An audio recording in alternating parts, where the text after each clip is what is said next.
What's up, y'all? Welcome back to another Tuesday Night Live. We got a good one today. We've got Len Gray. He is a saltwater, freshwater, other than bass species kind of guy. So we're going to get some insight from him on fishing the big pond. Tonight we're joined by Mr. Patino. What's up, Abel? Good on, fellas. Welcome back. And then we got, his name's John Myers today. So what your I name was had gonna be. something else in there. It was inappropriate. So I just take it off. That's funny. What's up, And Abel? then after that, I'm going to bring on Patrick Wilson as well. He did win the native tournament up at Clearlake this last weekend. Come to find out, he's a saltwater guy, so he's going to enjoy the party on that one. And then we've got Gilbert Garcia coming up here in a little bit.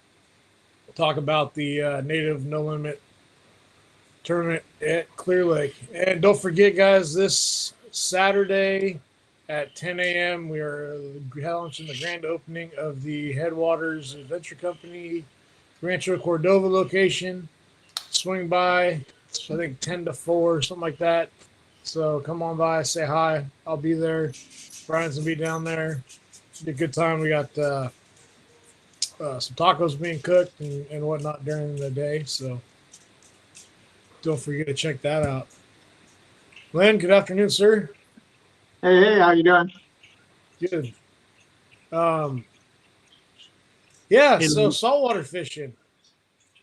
I know it might be intimidating for some. I haven't quite dabbled into that whole ordeal yet, but for a novice like me, what are some of the safety precautions that, whether it be what kind of PFD you prefer, wetsuit, what do you keep in the kayak that we might need? Let's overcome some of that stuff. You bet. Yeah. So suggestions, do's and don'ts. So first thing is everywhere we fish is cold. So you want cold water immersion proofing. And you want stuff that you can get dumped in the water and easily get back into your kayak because you're out in the middle of nowhere with anywhere from half a mile to a mile and a half hour, an hour that's pulling you current. So if you're just starting out, you're not sure how long you're going to do it. My suggestion is to get like a split wetsuit, a 3 millimeter with the pant and a jacket separate. That way you can pee freely all day. And then there's all kinds of other options that are go up to $1,000. You can get a dry suit, which is what a lot of folks use. I don't really like them because they're very restrictive up in your neck area. You have to keep it all the way zipped up, or else if you go over, water can get in.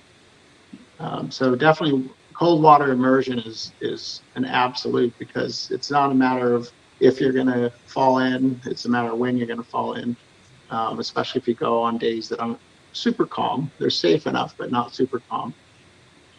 Of course, PFD, we stress to wear a PFD. And when I say we in Fresh and Salty Kayak Fishing on Facebook page, we always stress you always wear a PFD, whether it's freshwater, the Bay Area, rivers, or in the ocean, but absolutely in the ocean.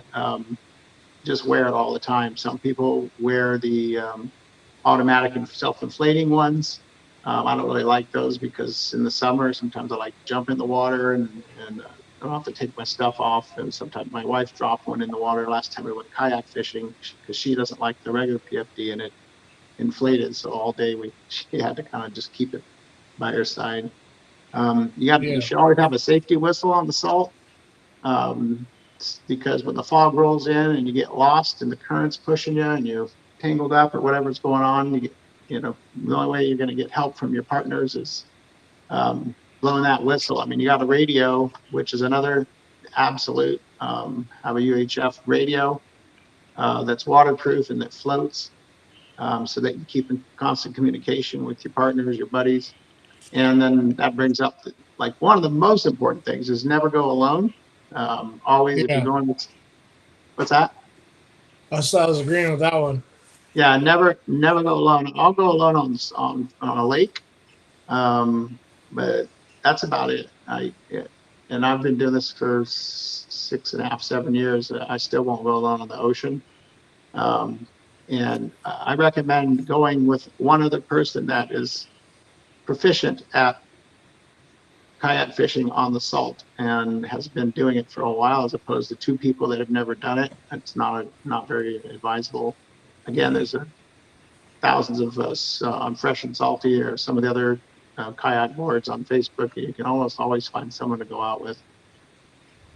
Never go too far away, because if something breaks, the weather changes, different than what the forecast said, you're SOL, and it's no fun. I've experienced a whole myriad of things with buddies of mine, people I didn't know, having to save them, look for them, call the Coast Guard to find them. So it definitely, treat it carefully, because a lot can happen on the ocean that's not planned for. Also check your weather forecast, and you don't call a trip unless it's at least 2 days out, the forecast, because the forecast changes quite a bit, usually within 2 days out. So if you're going to go on a Saturday morning, call it Wednesday night, if you're going for sure or not. And then also learn how to read the weather forecast, the surf forecast. You need to compare all the different surfs that are coming from different directions, plus the wind, plus the period, which is how frequently a wave is out there running. And all three of those things mixed together will let you know if it's safe to go, or if it's going to be a fun day. I can go in 8-foot swells with a 12-second period with 3-mile-an-hour wind, but I don't want to be rocking up and down 8 foot all day, so I won't go. But there can be a 4-foot. Lynn, could you explain that part a little more thoroughly about the 12 or the 8 foot with the 12-second? Yeah, I could do a whole session on that and looking at the different forecasts too. But quickly, when you look at the surf forecast, and there's several websites that have them, even people with boats need to be looking at it, because it's not going to be a fun day if it's like a washing machine. You hear a washing machine. That's usually caused by a combination of either wind waves. That means the wind is over 10, 15 miles an hour, and it's creating its own set of waves. And then you've got your regular surf waves, which are, from the moon and the pull from the moon and all that stuff. And they come from different directions. So if you've got a 5-foot surf, let's say, that's a 5-foot wave that's constant, coming from the west. And what the heck? If you've got a 5-foot surf coming from the west, and the period, you'll see on the surf course, it's called the period. That means how often is that wave coming. If it's less than 10 seconds, then it's going to be a lot of rocking on your kayak. If you've got another surf coming that's 2 foot every 12 seconds, and they're coming from different directions, you've got this going like this and another little one going like that. Next thing you know, all day you're kind of in a washing machine. You're going every which way, rocking. You're going to get sick. You're not going to have a lot of fun. Chances of you capsizing and falling off is probably, higher. So, and then also the surf launching gets to be real difficult, because you have to time the waves when you're launching from the beach. So if you've got a wave coming every 8 seconds, or sometimes it's lower, it's 6 seconds or whatever, but let's just say 8.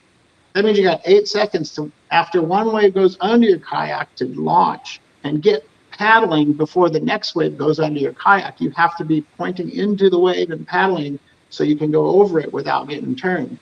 Never launch sideways. Never get sideways on a launch at the launch, because even I've seen people get tossed in 2-foot waves at the launch. Sure. So there's a lot that goes into figuring out, is it going to be a good day or not? So basically, if it's ever over 10 miles an hour wind, all bets are off. I don't go if it's 10-mile-an-hour wind and 2.5-foot surf, because 10 will get you 15 gusts. There's wind waves. It's going to be choppy. It's not going to be that fun. But if it's 5 miles an hour all day, that'll get you a 10 mile an hour gust and a 4-foot surf with a 12 plus second period. That's going to be a decent day.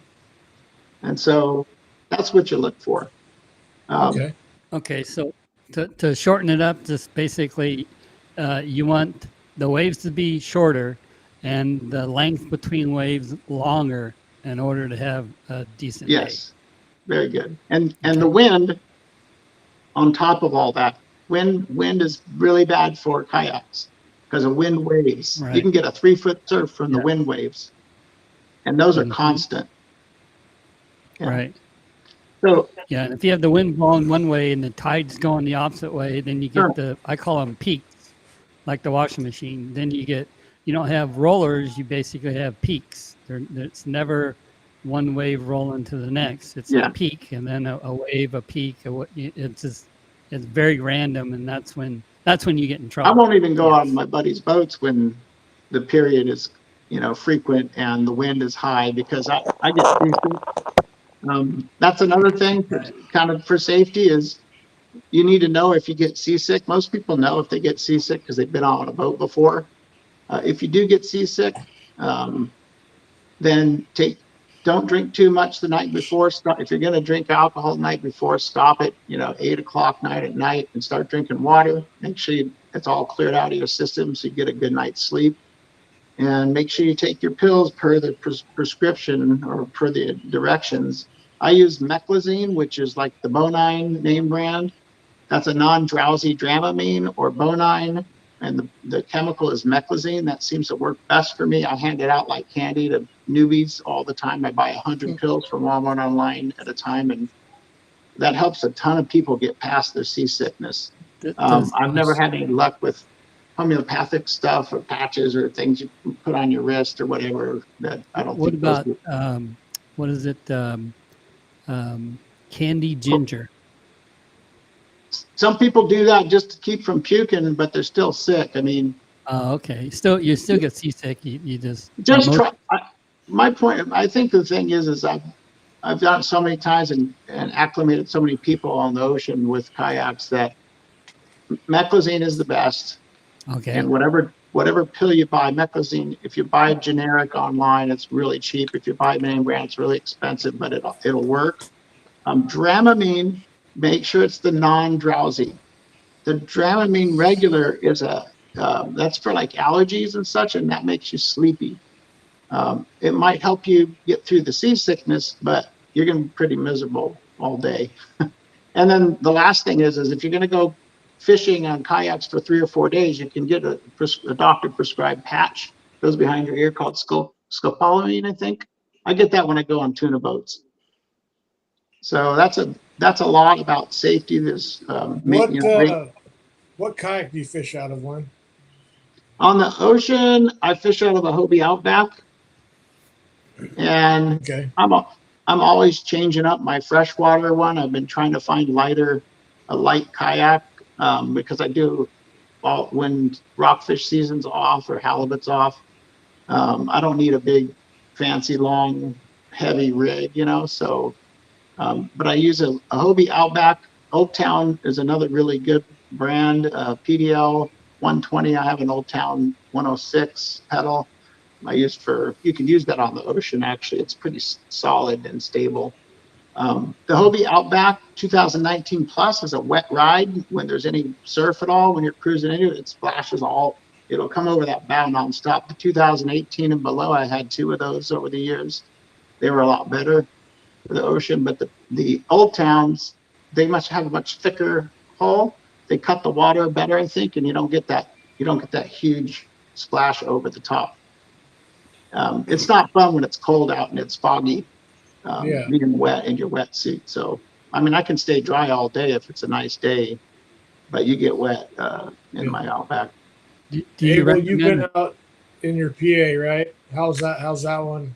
I have, and I was going to ask Len what kind of experiences he's seen with the PAs, but I've been out a few times, mostly better weather conditions, nothing too crazy, and it's been fine. But I know it's probably not the ideal boat to go out there with. I've also gone out on the old Slayers, I think like 2015 Slayers, which is more like an Outback, and that thing was great. But as far as the PAs, Len, what do you think about those? I think that everybody that brings a PA is a pain in the butt because they need help launching, they need help landing. They can't get through the sand without two people. Um, I mean, hands down, it's comfortable as hell, but I don't think it does real well with the surf either out there if the weather gets bad, and it's heavy, so it's not easy to power it with your legs as much as an Outback. Outback is definitely efficient. Yeah, I see more people in Outbacks on the ocean. Yeah. Yeah, I can see why. That What current about starts a ripping, and what it's about a pain. trolley motor? Would you recommend a trolley motor?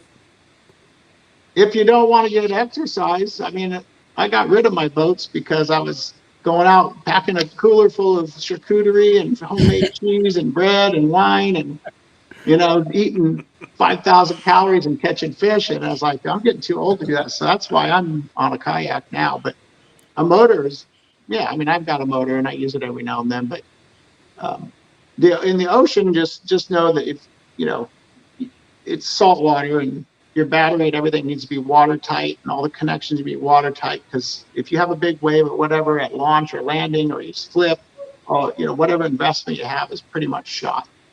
And I've done that before too. So Yeah, I can see how a big boat like a PA, or even anything that you're trying to motor power out there, surf launching is probably not a good idea. then what I tell people on the PA is if you always surf where there's a cement paved launch, since your kayak is kind of like a big boat, or it's a big plastic boat, then you're probably okay. But surf launches and PAs are a real pain. You're gonna flip it, right? I Chances don't know are if you you're get, no, not necessarily. Well, it's hard to paddle. You have to paddle, right? Yeah. So you gotta Yeah, get past those waves. If it's a you got calm day, 8 seconds to get straight, and Yeah. you're not gonna get straight. Yeah. yeah. I mean, Yeah. we help people. We'll shut you off. Yeah.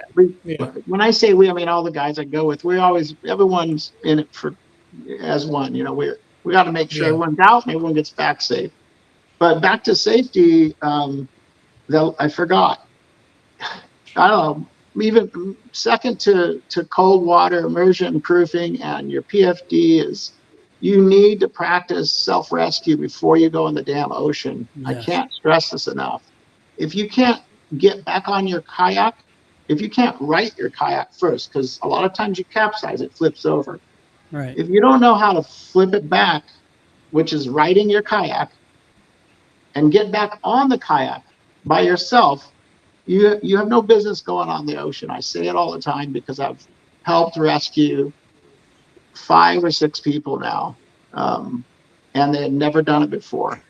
And it took like 4 guys, 5 guys sometimes, and we're out there, bobbing around. It's Trying tough. to pull the So, guy into his kayak. Yeah. yeah, so you have to. You should do that no matter what before you get on the water. Go into a lake in the summer, and don't have any gear. Flip your Make sure kayak. make sure Flip you've your got easy access too, Mm-hmm. because it's not easy to slide back in if you've got rod holders and all this stuff in the way, or those Right. those bars that people put on their kayaks. Just Yeah. make sure you can get back in, because it's hell to pay out there when you're freezing. It's a Yeah, lot harder than it seems, for sure. If you It haven't is. tried it before, definitely do it, because it's not easy. Yeah, I went to my buddy's pool, put my kayak in his pool in the summertime, and the first time I tried to get back in the kayak after flipping it, I was so gassed that, and this is under a controlled, wearing a pair of Yep. shorts with my life jacket in a pool that was like 80 degrees.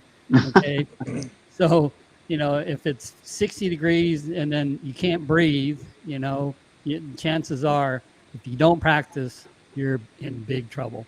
Yes. Yeah, Definitely practice flipping you're it. right on. And the other thing is, make sure that you don't have too many things around you that are going to get you Your tangled. way.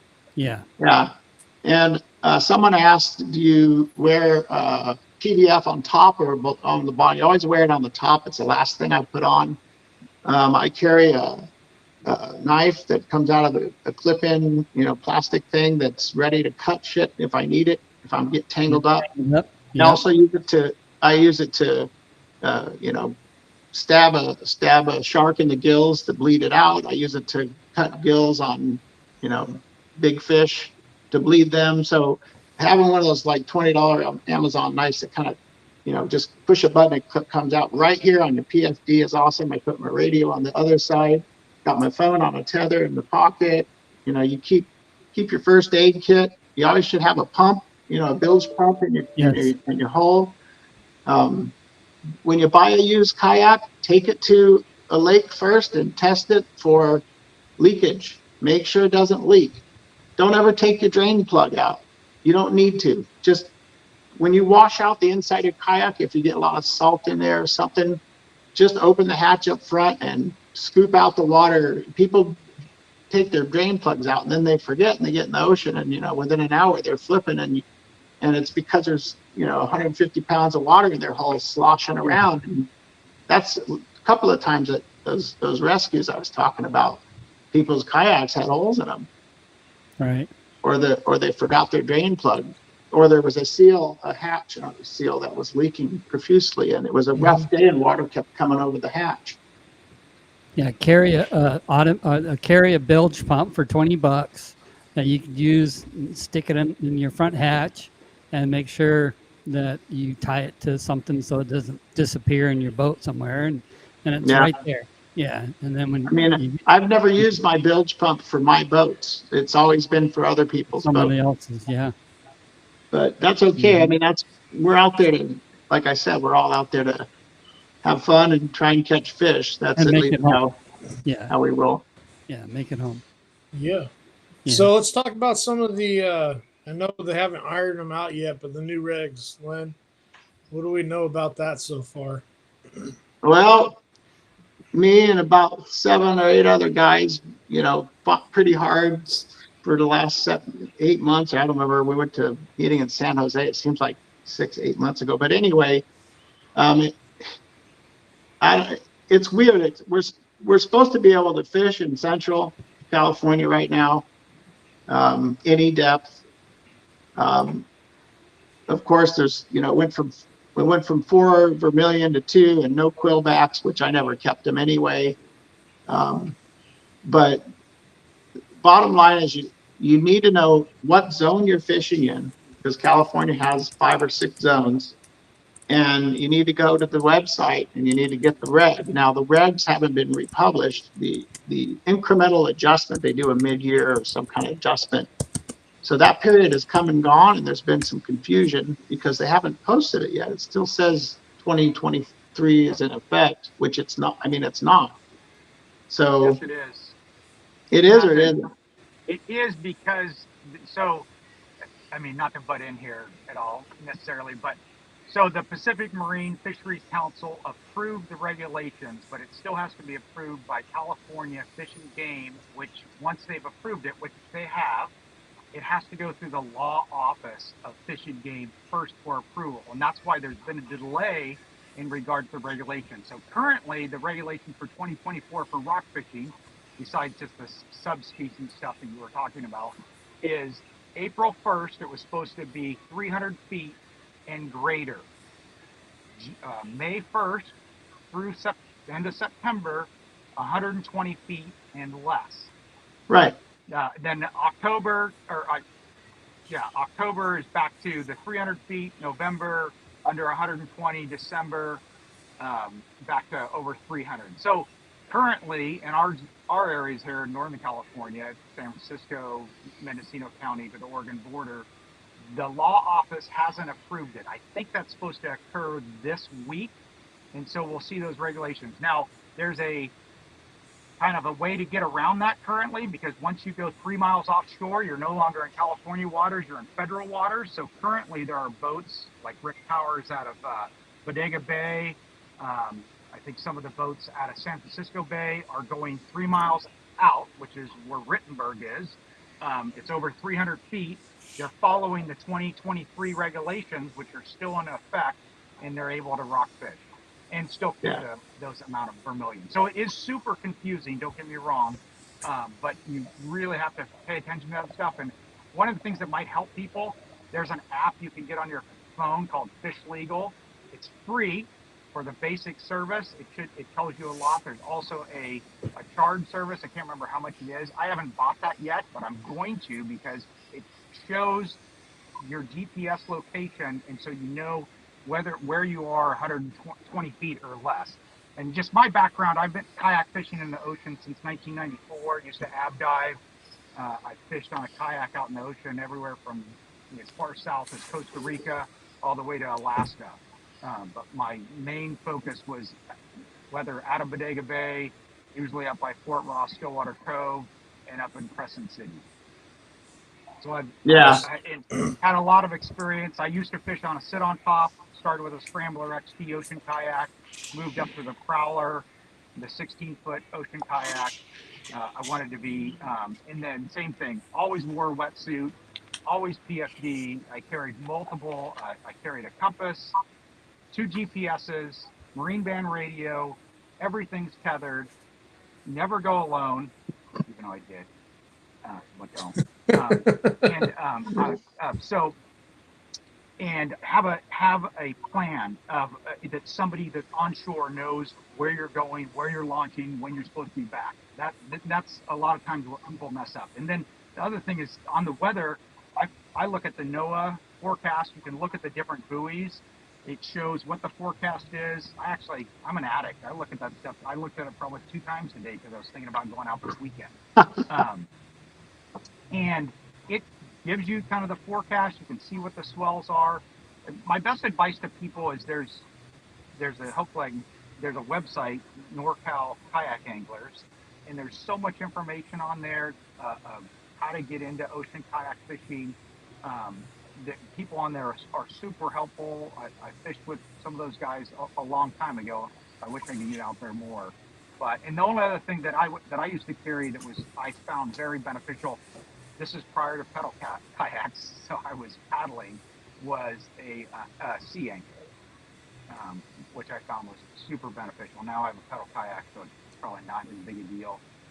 But safety paramount, and I have been knowing how to get in and out of your kayak, because I was 3 miles offshore salmon trolling off Crescent City by myself, and I got dumped by a wave.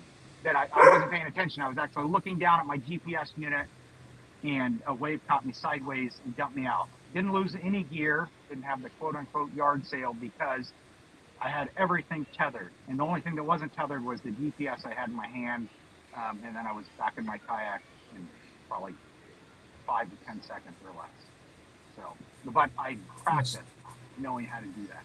And I had wetsuit, full gear, never take my PVF off, and it was, no big deal. But again, doing all those things, because the ocean is dangerous. It kills lots of people every year, and if you don't know what you're doing, we want to get home to our families and cook up those delicious fish tacos that we're all after. That's right. So. Yeah, I prefer a 40-foot charter boat myself. Yeah, I do those things too. Yeah, that's fun. Len, we'll definitely have to bring you back on. Maybe do like every couple of months, and we'll get into what you're doing at that time, how you're catching them, what we're fishing at right now. Because how you're catching them part is, I'm telling you, that's the easy part. right.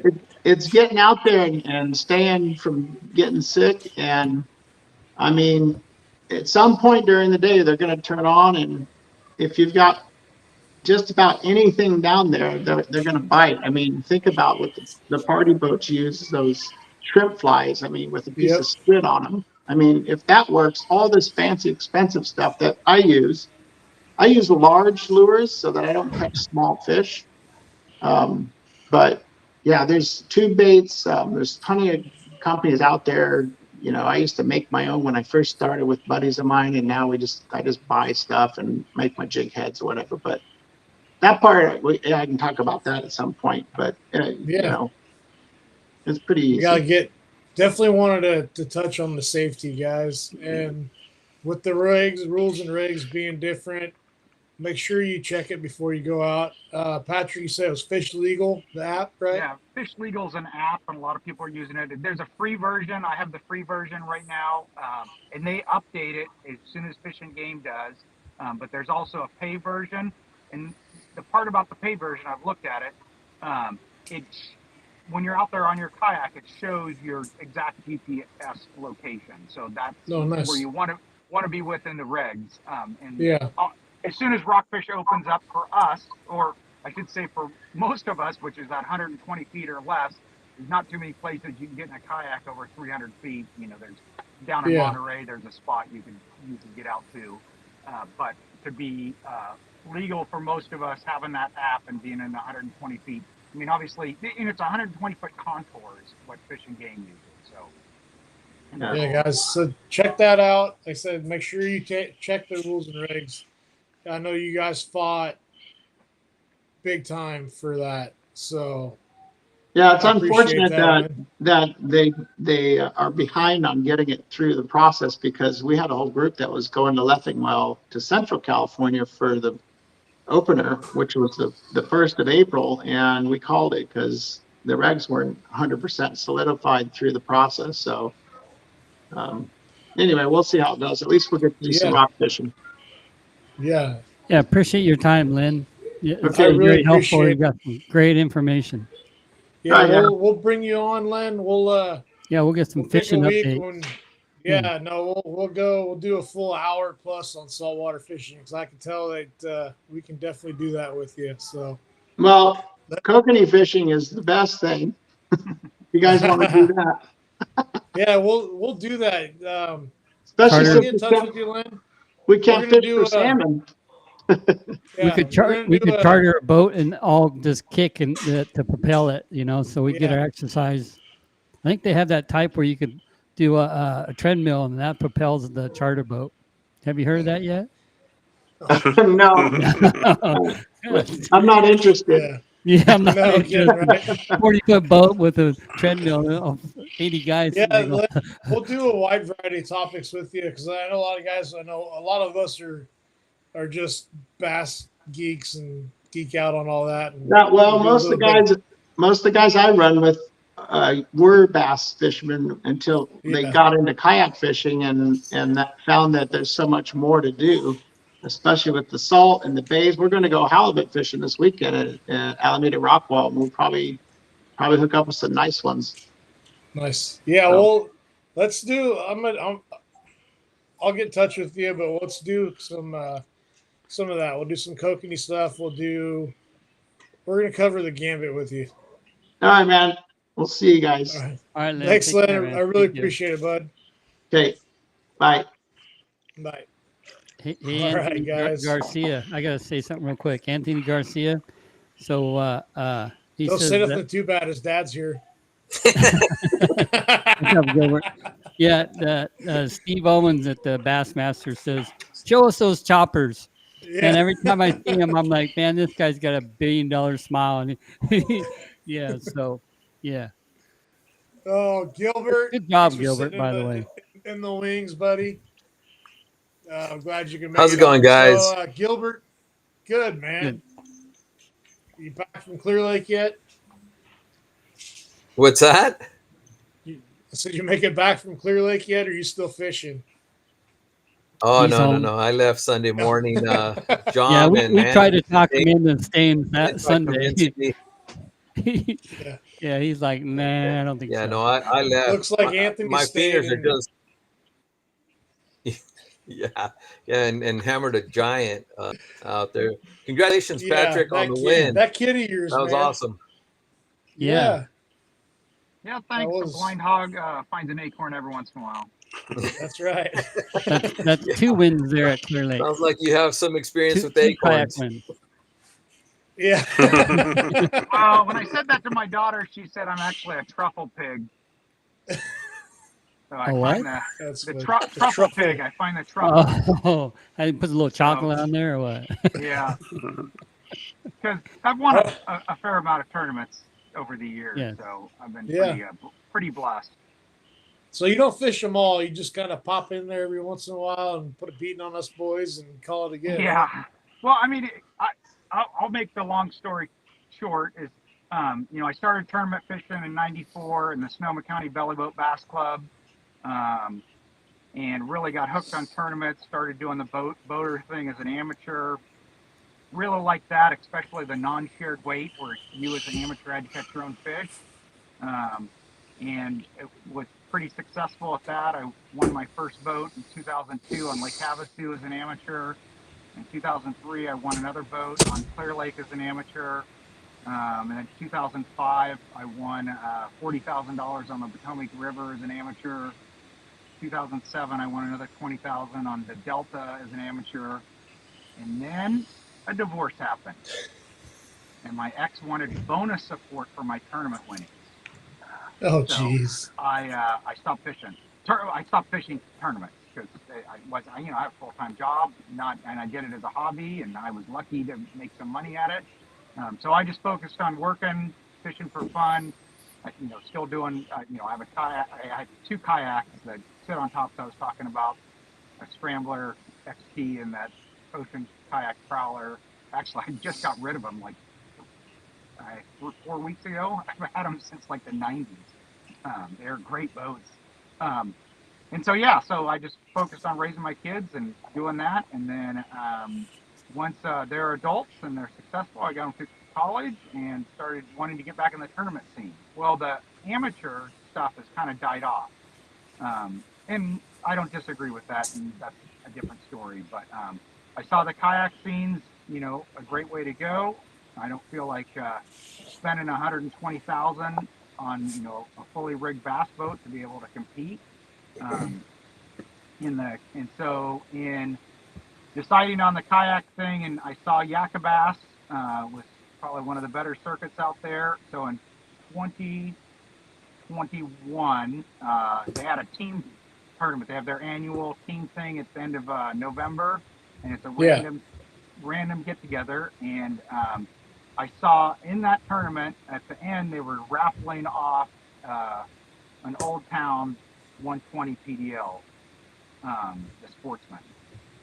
And so I specifically went there, fished that tournament to try to get that kayak. And you'll like this, I fished that tournament in a Costco inflatable stand-up paddleboard.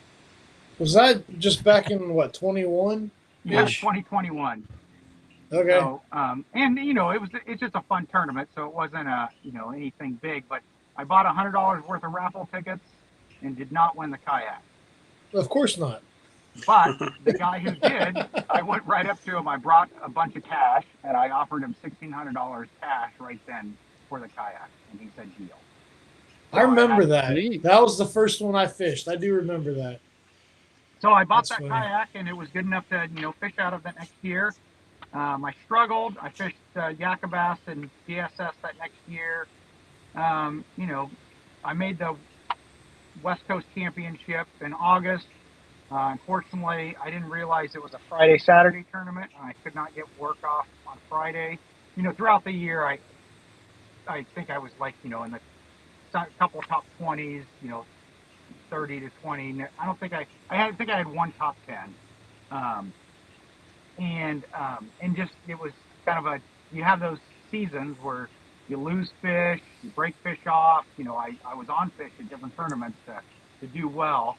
But then with that, in August 2022, I'm pretty familiar with Clear Lake. I've fun fished a lot, I've tournament fished a lot. So I went up there, made a decision on Wednesday before that weekend, and I went up and fished the Chris Laird and the KBF tournament. And I hadn't been on the lake for about a month, but I'm pretty confident and comfortable with what the fish are doing in the summertime, and went up there and ended up being blessed to win both of those. So that was like Nice. $11,000 payday kayak fishing. And you're hooked.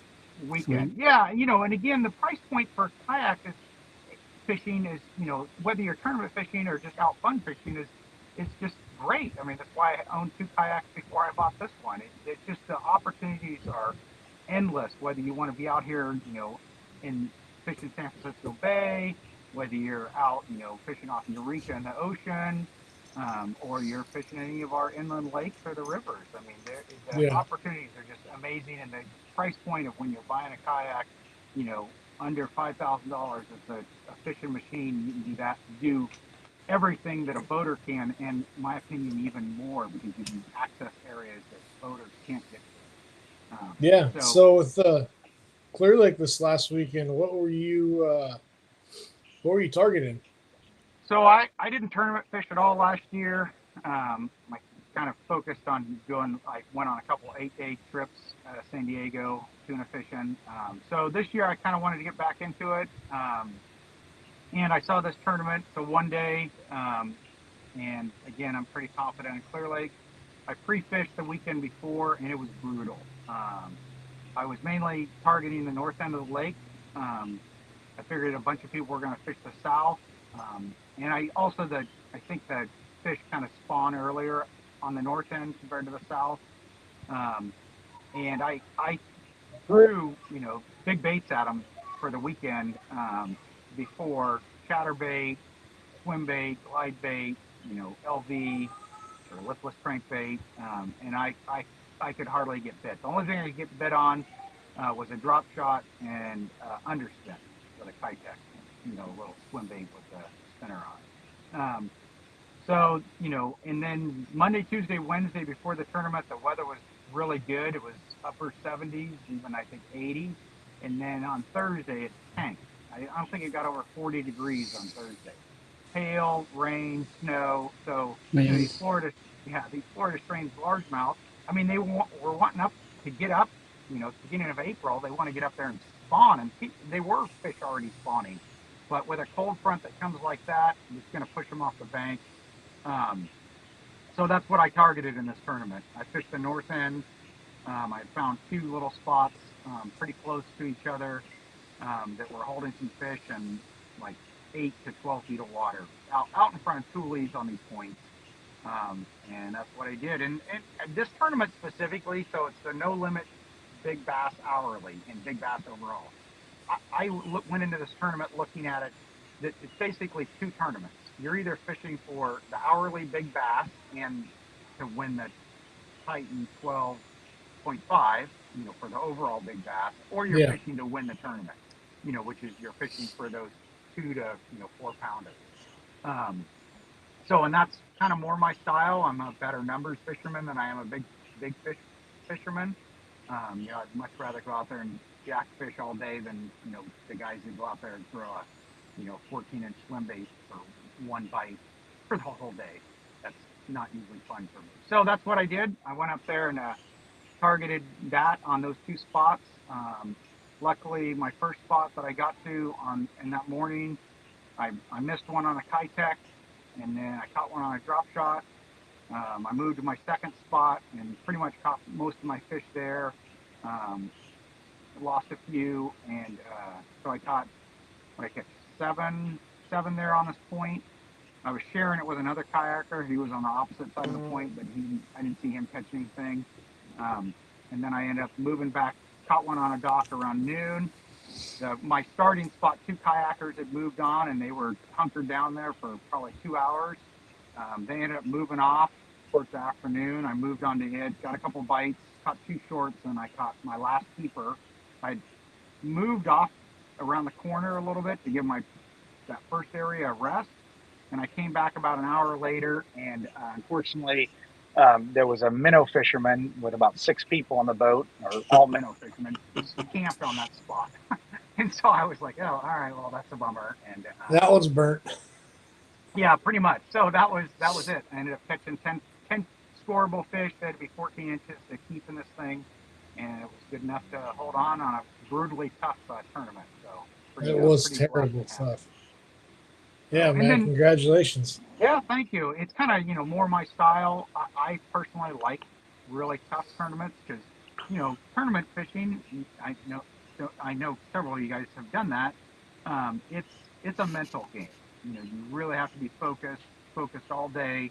And when it's a grind, a lot of people have a tough time staying focused all day. And it's probably one of my superpowers, so to speak, I'm able to, keep focused from start to finish. Yeah, I'll tell you what, man. It was as tough as it was, and I had had a migraine from about 6 o'clock in the morning on, and that focus was non-existent for this guy. I I congrats to you guys. You guys killed it. Yeah, congratulations, Pat.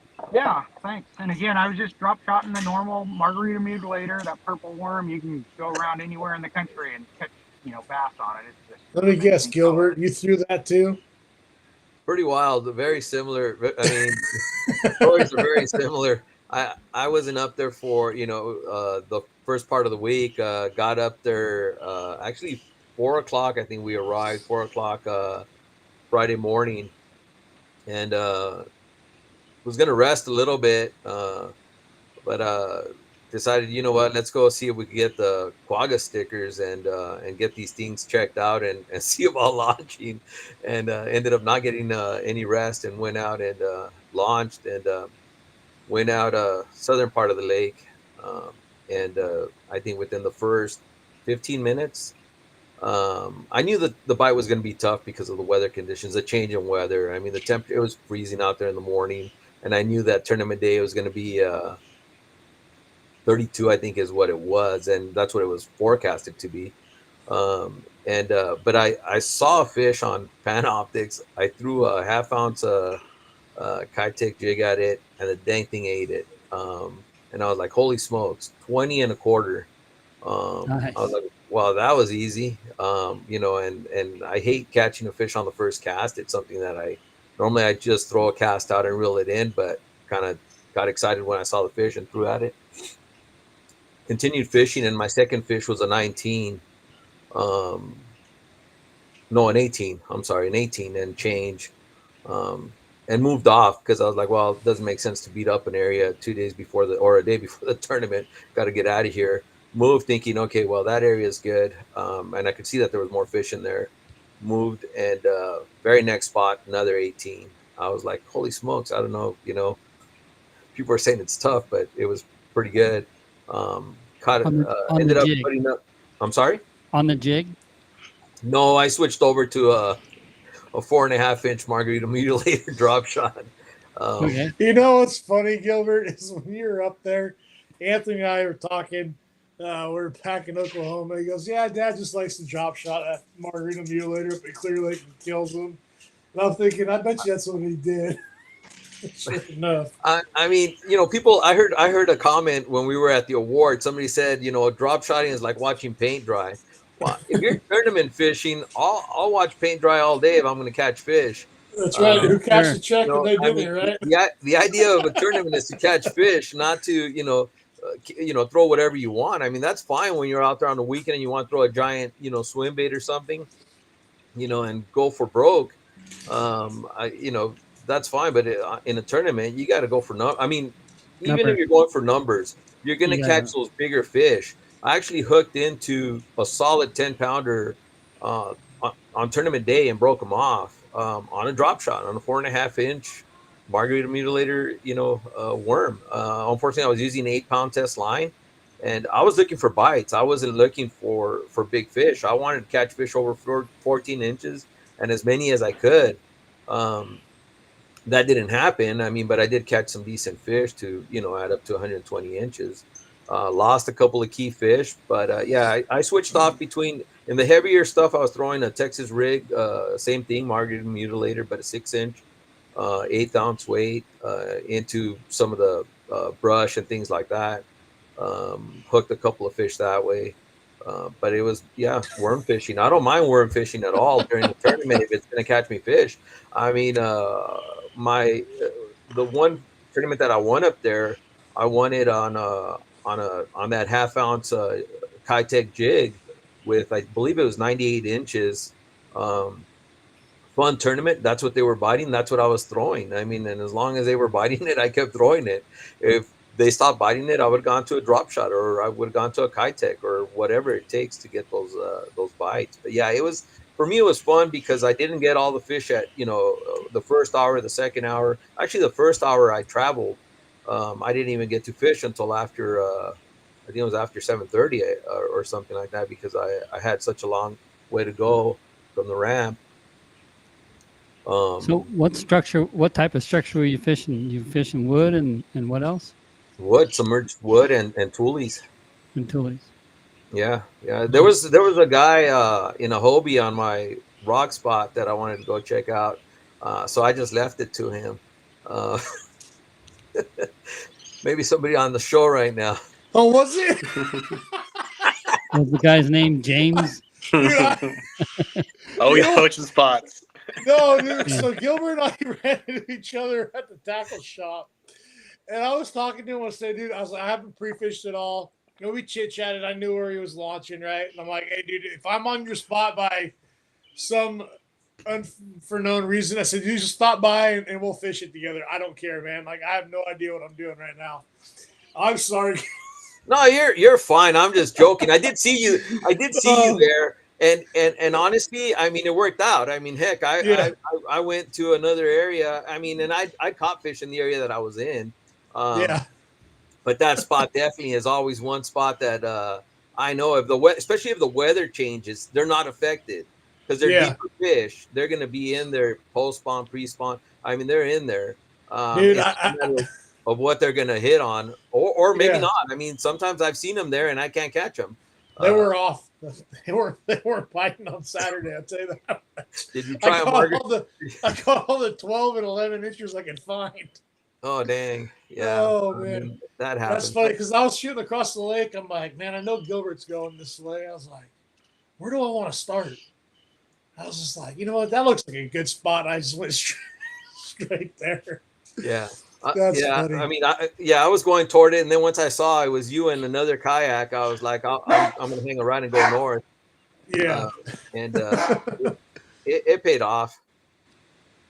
That's funny. Yeah. Your boy a lot of us have shared that spot. I mean, I think I came in 6th at the Bassmaster. No, the Bass Nation kayak tournament of champions there on that spot, and then if I would have stuck around there a little bit longer, it probably would have worked out. But I ended up having to leave from there. Your boy Shane's on one tonight. I don't know if you're seeing his comments or not. That's how awkward was dinner Saturday night with Anthony's hardware on the table. With Anthony's and your hardware on the table. Shane who? Shane, I don't know. Bass Thumbs fishing guy or something. I don't know. Shane Lamont. Who? That's funny. I'm just kidding. No, I mean Anthony wins enough hardware. I think. I know. I don't think he has a problem sharing a dinner table with me, winning or placing higher than he did in a tournament. I mean, you rubbed it in, didn't you?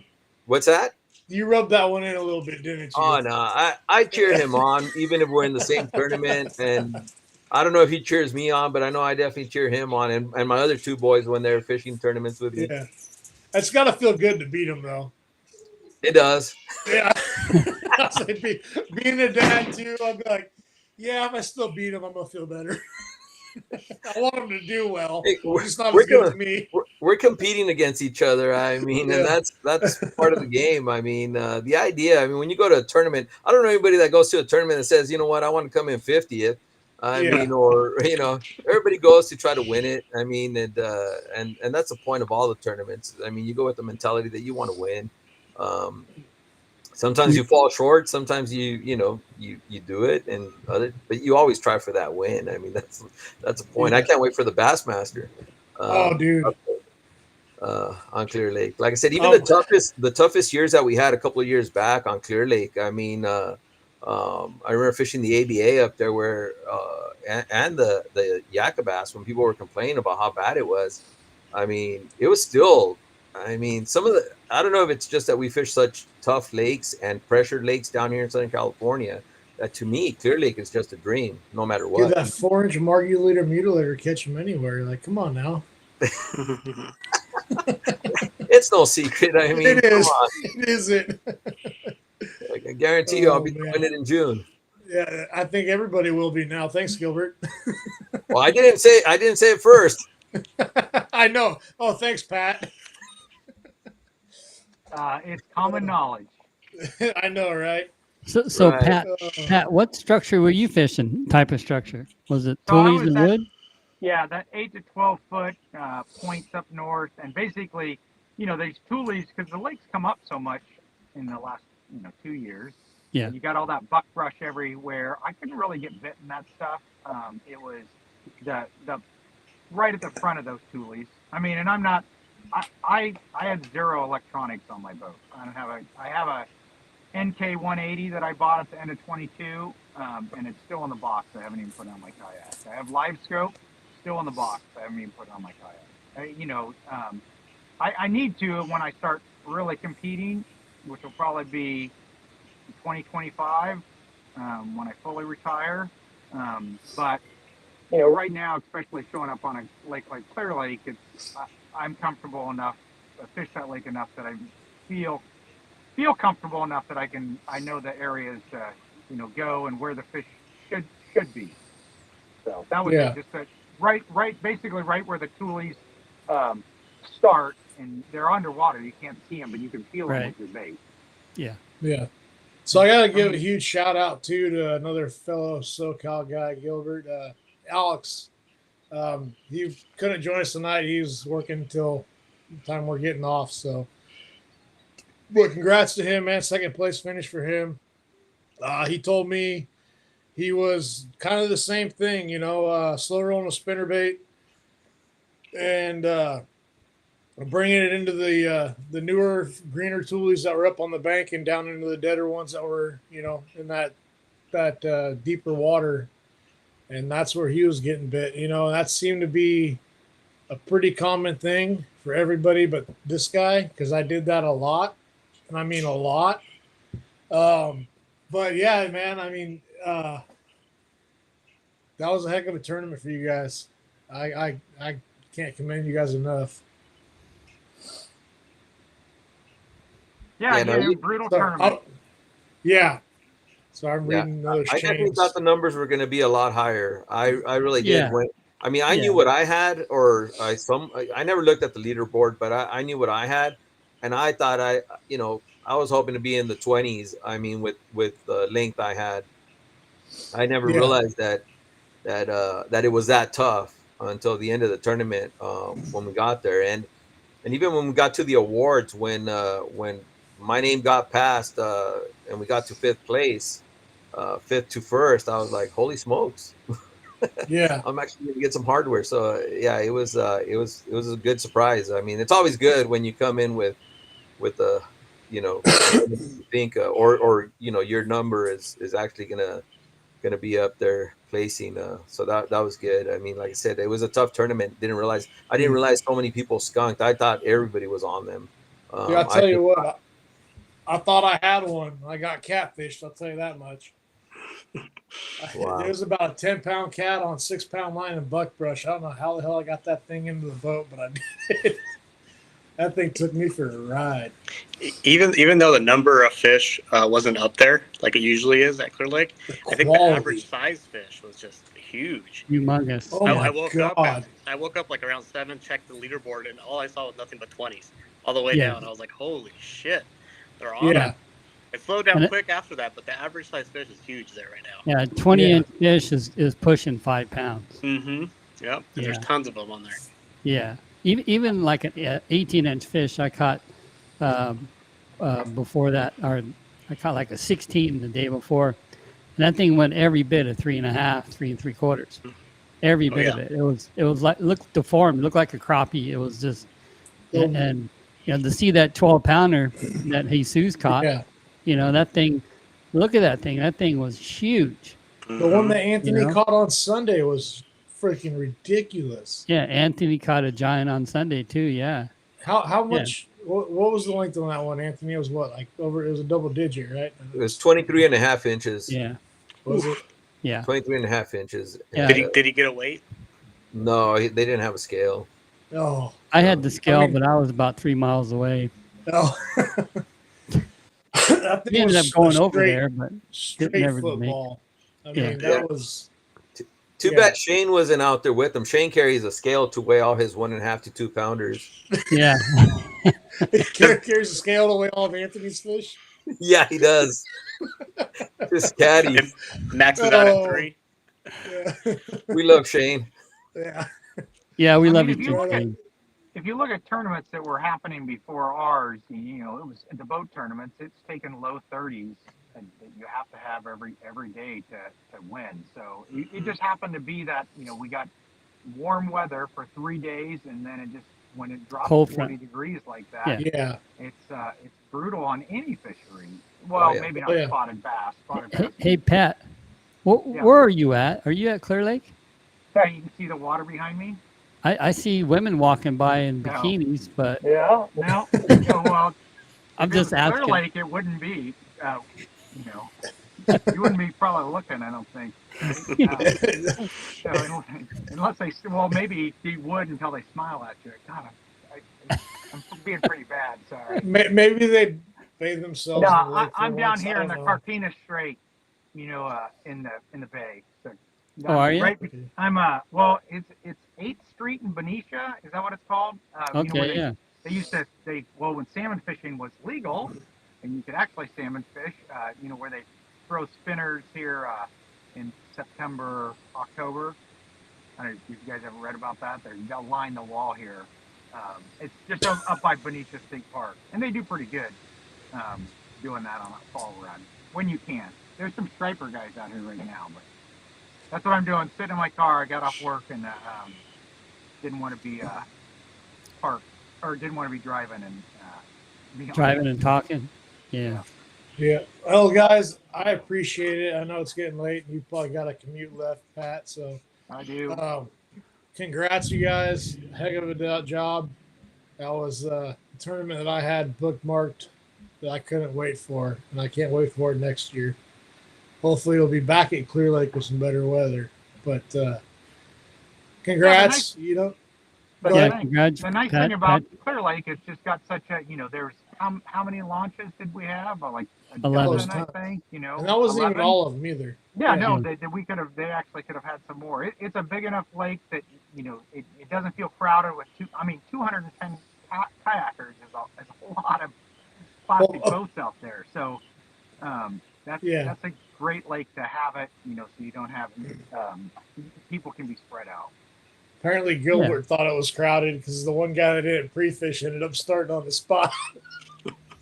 No, it was. I mean, honestly, where I ended up, I only saw one other kayaker, and I'm sure the only reason he got that far was because he had either a Newport vessel or Torpedo on his kayak. But that guy just flew by. I don't know where he was going. I mean, maybe to a restaurant somewhere because he went by Right, so screw this.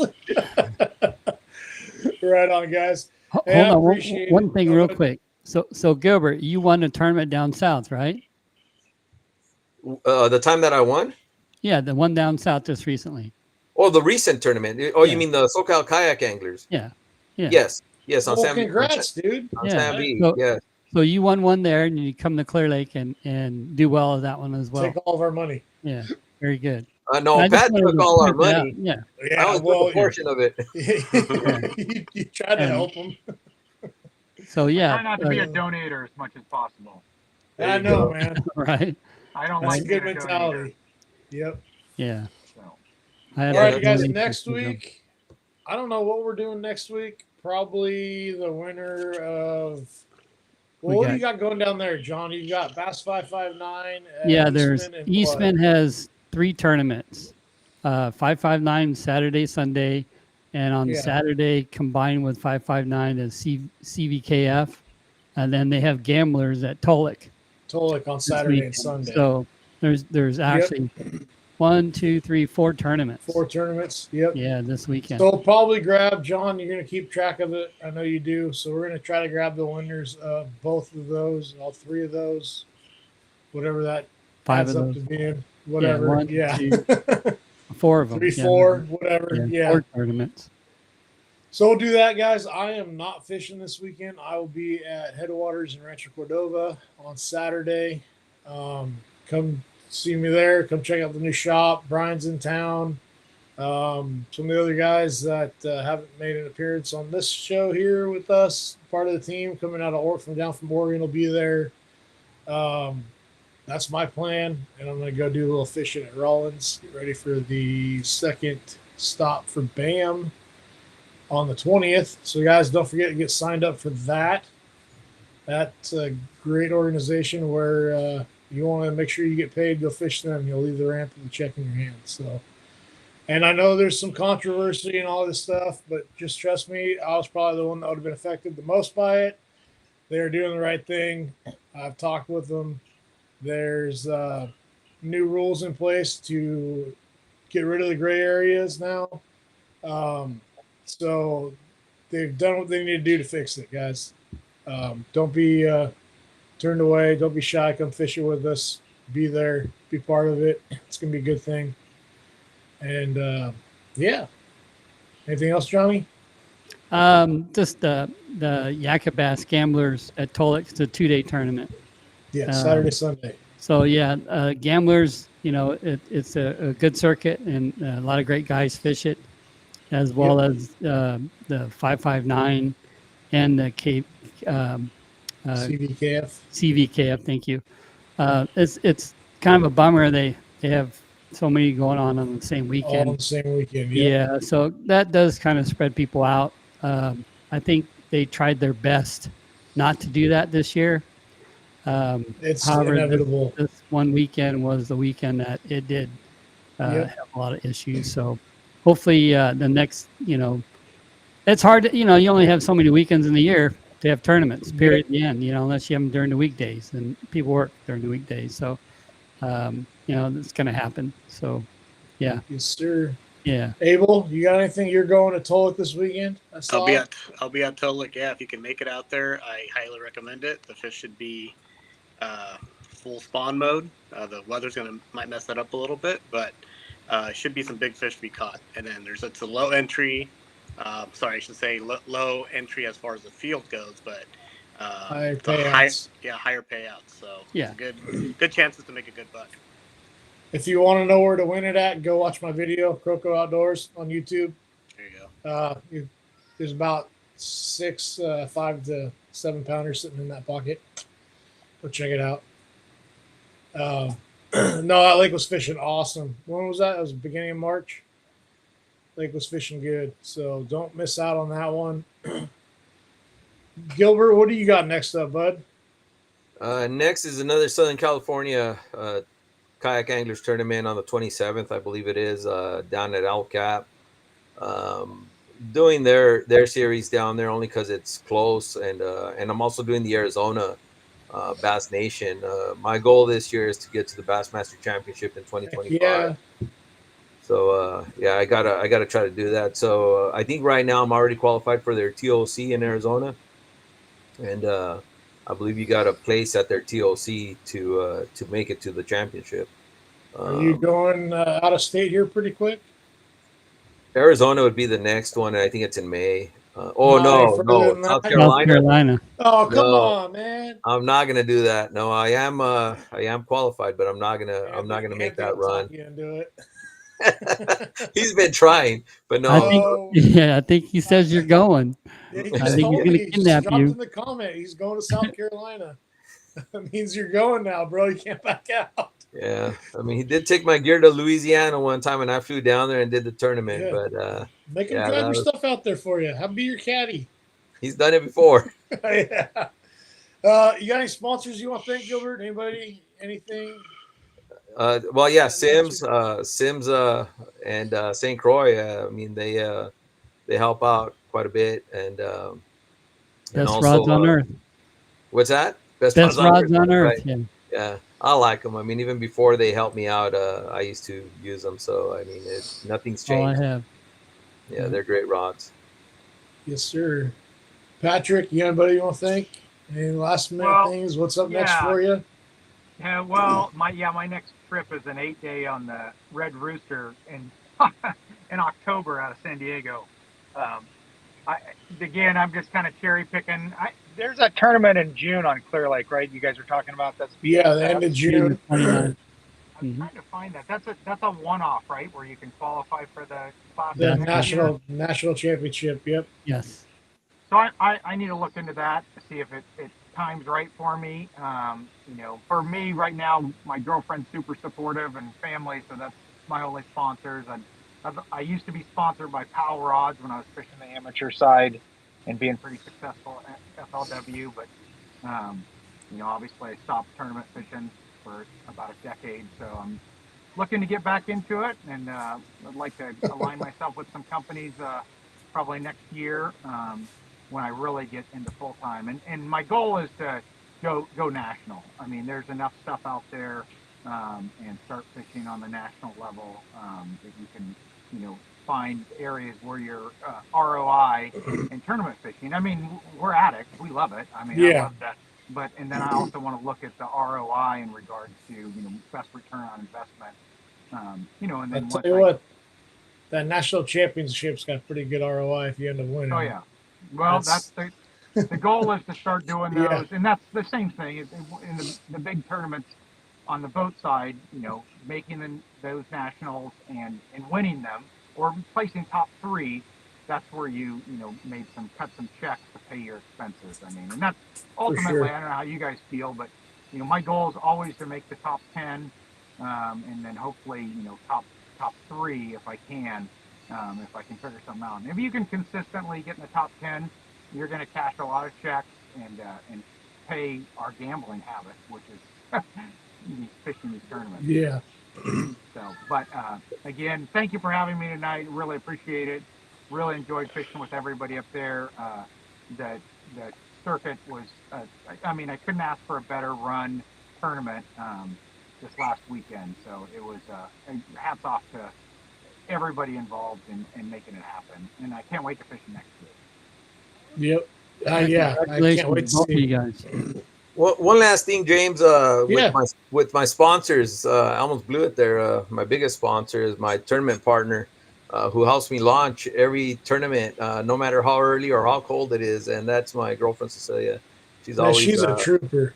Yeah, she's my manager, my tournament partner, the whole bit. I mean, it makes it a lot easier not to forget anything when you have somebody bringing it over to your kayak and making sure that you even check in.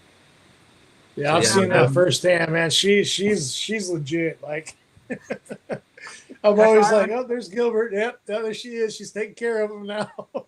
I'll have to do the same thing. I mentioned my girlfriend supporting me, but she hasn't launched my kayak yet. So I'll say, hey. Man, she was backing him into the water for him on Awesome. Saturday. My wife would be like, you want me to get up at what time? She slapped me and said, oh, I'm going back to bed. Get out of here. Awesome. Yeah, she's Congratulations, awesome. By the way. Thank you. Thank you. Too, so good job. And thanks for having me on here. Thanks. Yeah, no problem, Thanks for man. coming, you guys. Yeah. I appreciate it. Thanks for everybody for watching too, by the way. You got your boy in the comments cracking all kinds of jokes too. So yeah, sorry for I mean, there's been a couple of times where I'm laughing or grinning. Same way, and it has nothing to do with what anybody's saying. It's just his comments that he's just nonstop. I know.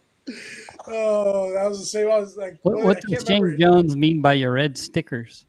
Is that your pocket muscle? Probably the 2025 expiration tags. Red stickers, that's the pocket muscle on your registration. Yeah. Yeah.